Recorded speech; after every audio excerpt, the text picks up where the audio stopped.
on Man Alive. The reality for our home changed completely when we found out we were HIV positive. That happily ever after, it's not there. A family album.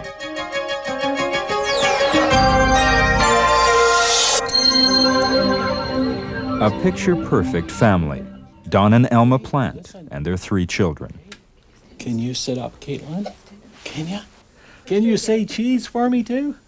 Ready for cheese again? Cheese! Great.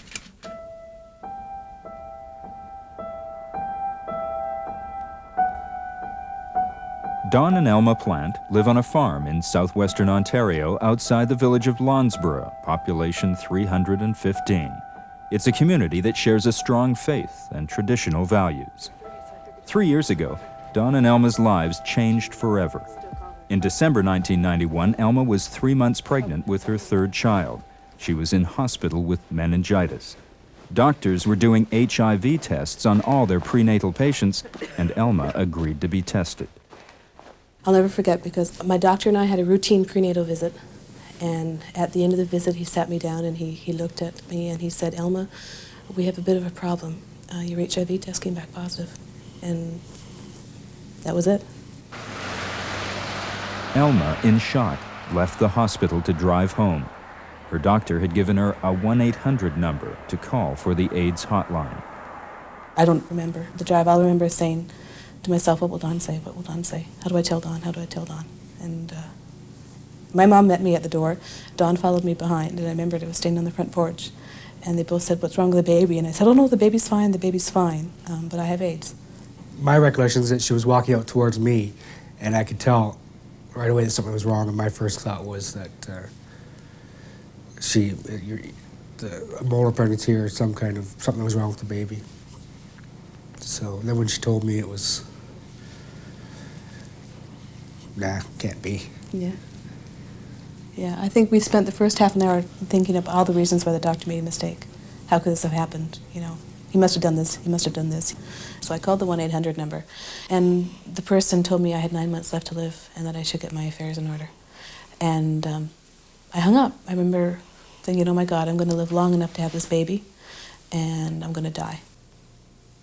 What happened to the hopes and dreams of this attractive newlywed couple? Don and Elma met when they were in university. Elma was from Prince George, BC, and Don grew up in southwestern Ontario. He planned to take over his father's farm. Elma hoped to become a midwife and start a family. Still in their 20s, their lives were turned upside down. Soon, Don found out that he too was HIV positive. Now they were confronted with their own mortality and the unknown fate of their children. Devastating news for the whole family. Elma's parents, Dutch immigrants Ninka and Peter Schadt, had moved to Ontario from British Columbia just to be closer to their grandchildren. And she said, "I'm HIV positive," and so that was such a terrible blow. We didn't know what to expect, what to do, how to deal with it, how to handle it, how people would react to it, or, because we ourselves never were, something like this can happen to anybody, but not to our children. But it did. And she's our only girl. Yeah. It hits your own family. It's hard for an outsider to understand, really, what it is, Carol and Don Plant Sr. Well, I think we asked them how they would. When we first heard, we wondered how in the world could they have that thing? Where did it come from? Yeah. For us, it's a sexually transmitted disease. We know what you can do to get this. A lot of people think that it's got to be some really weird, unnormal sex, whatever that is, you have to do before you become infected with HIV. And, we're as normal can be, we're the people down the road, and we can't give them that reassurance. I mean, I figure that people are asking because they want to say, well, you deserve it then. And I don't, I'm not going to give anybody that chance to do that.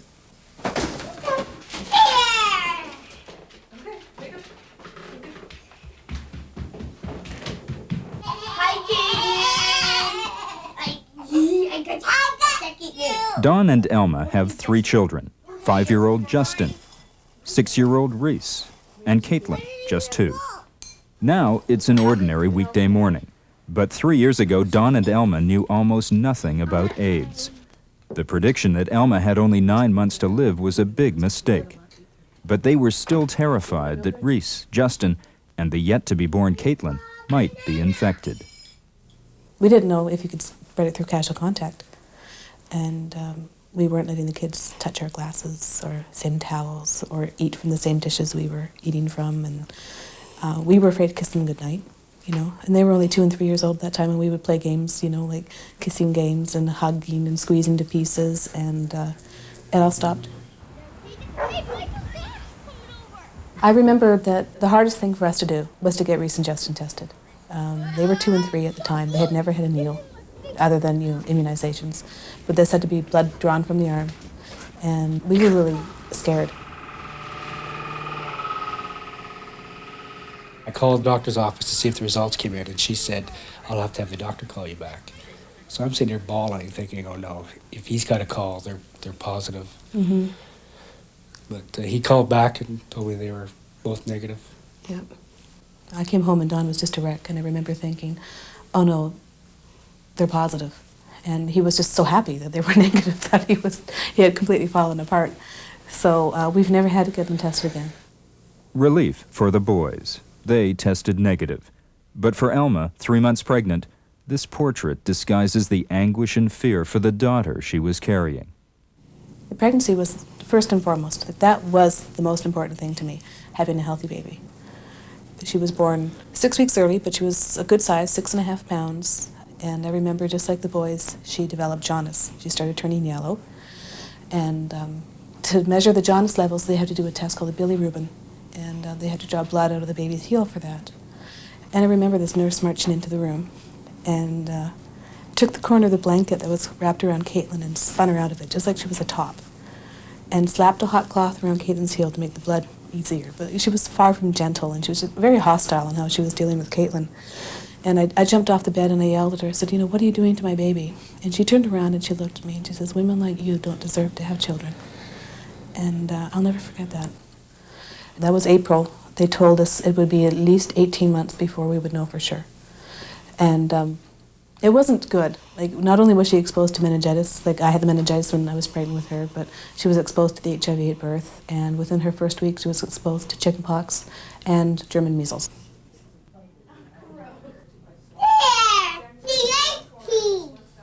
But she was an incredibly healthy little baby. Never got the chickenpox, didn't get the measles.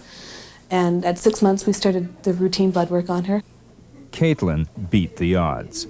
After months of testing, she did not have the AIDS virus. She turns 3 in April. Long before the diagnosis, like most new parents, Dawn and Elma wanted to find guardians for their children, should it be necessary. They approached old friends Barb and Wayne Martin. Father, we just thank you for... We really liked the way they were raising their girls. Same church, same values, and they are people that have an incredible capacity to love. When we agreed to be guardians, probably if 20 people had come in and asked us if we would be guardians, we probably would have said, sure. I mean, it's a compliment to be asked to be a guardian for children, because obviously they're doing it because they like what they see. And but no, you never feel that you're going to actually fulfill that agreement. You don't ever want to fulfill an agreement like that. And I called her, and I thought, I had this big thing, I didn't want anybody to hear me cry. I wasn't going to cry. So I called her, and I said, you know, do you have time to talk? And she woke me up from sleep and said, I have something to tell you, and I would not recommend anybody phone someone up and tell them that they're HIV positive, at least do it some other way. And she said that I'm HIV positive, Dawn's probably the same. And then a few days later, they contacted us again and assured us that they hadn't shared it with anybody else, but had told us that the two of them had talked about it and prayed about it and really felt that they wanted to be involved. When you say you're going to be guardian, it is under the assumption that these people will die or you won't be guardians. And I mean, just because they have a life-threatening illness now, why would you say, guess I can't do it now? Too bad. So we told them that we would. They're the ones who said to us, unconditionally, that they would take our children, irregardless of what their status was. HIV positive, HIV negative, it didn't matter. And I don't think they realize how much that meant to us either. I don't think they do. I still don't think they know how much it means. And like since then, we made the decision that we had to start putting both families together in a situation where we would really know each other, not only them with our children, but us with their children, because we wanted an understanding of their kids too. And we've made that decision, you know, both couples together, and since then, we've pretty well integrated the two families. All that stuff, pineapple and ham and It's family night. Every week, Don and Elma and their 3 kids get together with Barb and Wayne Martin and their 3, 6-year-old Sean, 11-year-old Krista, and 13-year-old Angie. They all know that this is a rehearsal for the future. Wayne and Barb have their separate life. We still have our separate life, but in a large degree, we do what we call co-parenting. But you've got to consider that they've just grown up with us. Their kids have been used to us from almost day one. They don't think anything of spending time with us. Our kids all go to the same school, so both sets of parents deal with the teachers. The teachers know that they're dealing basically with 4 parents.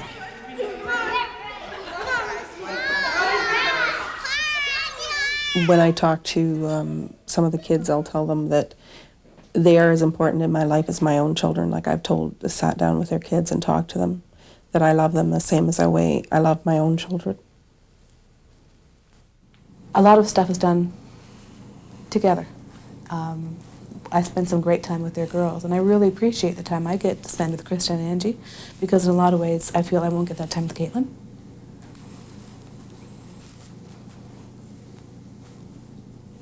Oh, it's good to do that. You get all the time you want. Yeah.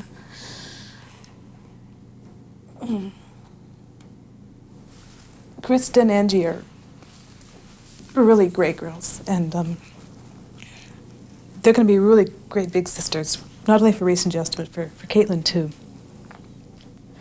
And I think a lot of the time that I can spend with them later on in the years, they can say things to Caitlin about, your mom was like this, your mom was like that. Thank you. Matches. That's really important to me. And you know, they're in that great age, you know, just going into the teen years where they need kind of an ally. And I like to think that I can be that in some ways.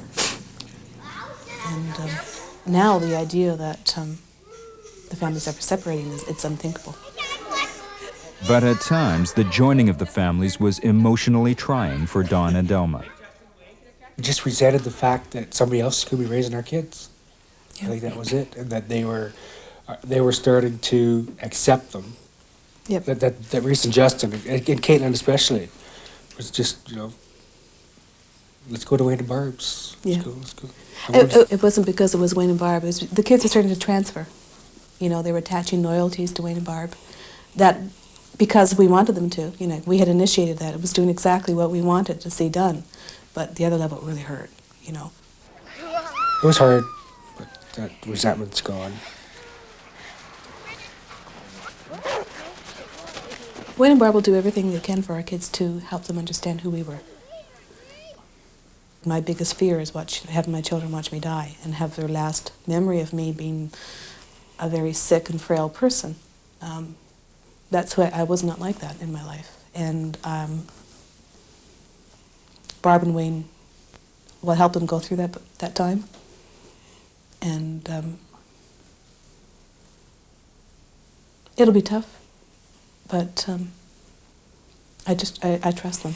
And that's such a good feeling to be able to trust them for that.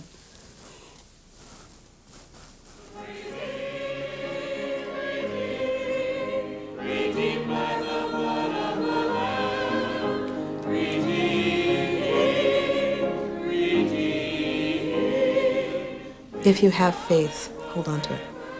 If it wouldn't be for my faith, I don't think I could be as balanced or as in tune as I am now.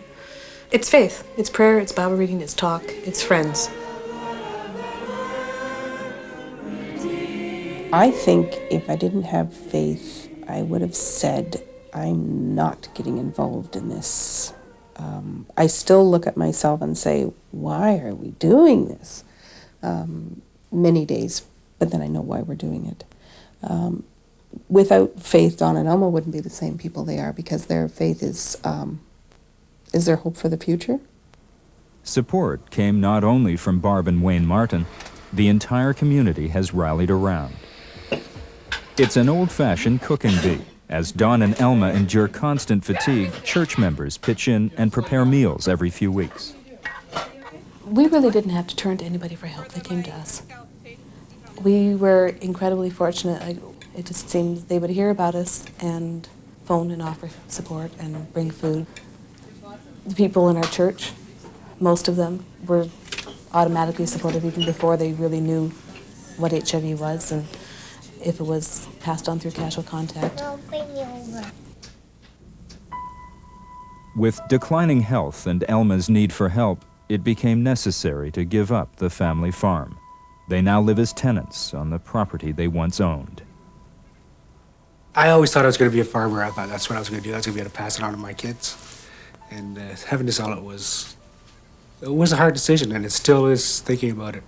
Because it was something that Dad did and passed on to me, I wanted to be able to do it and pass it on to my kids, my boys. And it's a hard thing to know that I'm living here and it's not ours, and it will never be the boys.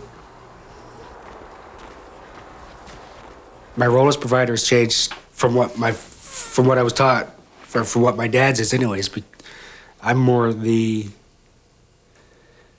the breadwinner. I do the dishes, I cook, I watch the kids.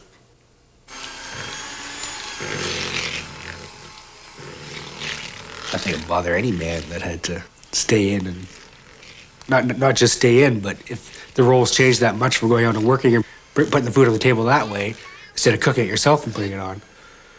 I think, it bothers me that I can't provide a future for the kids anymore, or for Alma. It's just really frustrating, I'm 28 years old and I don't have enough energy to get through a day. And then change in appearance. When we were diagnosed, they strongly advised me to put on extra weight. But I put on a lot of weight, and more than I felt comfortable with. And just that change in my appearance, every time I looked in the mirror, I thought, oh God, that's disgusting. But also skin rashes. You're constantly getting skin rashes on your arms and on your face. And people usually don't hesitate to say, ooh, what's wrong with you? What is that on your face, or what is that on your arms? I put a lot of time, a lot of effort into looking better maybe than I feel. And that's my own personal thing. Like, if I walked around looking wiped out all the time, I don't think people would know how to deal with me either. That's not me. I'm at that early stage of full-blown AIDS. I can't take any of the antiretrovirals. I've tried all 5. I've had really bad reactions to all of them. So I can't do anything to directly deal with the virus. For Alma and Don, my greatest fears are really the suffering. This is just the beginning. And that is something that I really, but I'm afraid of. They're still so young and so, it is so against everything else. All their friends, they all talk about how to get ahead in life and, things like that. But for them, they just, it is over. Yeah, not really, but they just go from day to day. Yeah. No, Katie. Just to put them on top here. On the roll. My role as a parent has become much more significant to me. I always took it for granted I'd be there, to get them through school, see their graduation, help them make their life decisions, whatever that is. Now I take a lot more value out of, what did you learn at school today? Kindergarten was a great experience because we really appreciated it. My role as a parent isn't so much a long-term, we don't worry about RRSPs and things like that now and setting them up financially. We're setting them up emotionally and spiritually. Reese Plant is only 6 years old. With his parents' illness, he's been forced to grapple with issues of life and death. When Mom and Dad have a heart attack and they have to stay in the hospital for 6 weeks, and I have to stay at Aunt Barb's for 6 weeks, I would be sad. Because if they broke their neck or their arm and leg, they wouldn't be out for a long time. 1, 2. think they would die if they broke all their bones. But I know I would see them again. And I would go to their funeral. And I would think about them all the time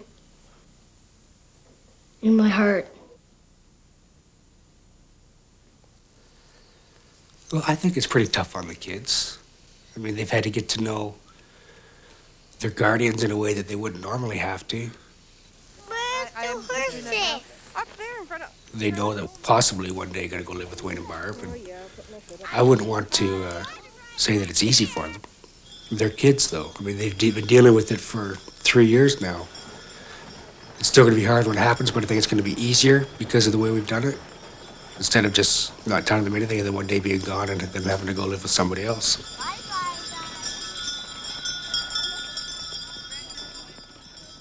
And God raises us with Christ and sealed us with him in heaven in Christ Jesus. In order I don't want to lay them a big heavy. I'm never going to tell them that, Mommy's really depressed or whatever. They don't need to know that.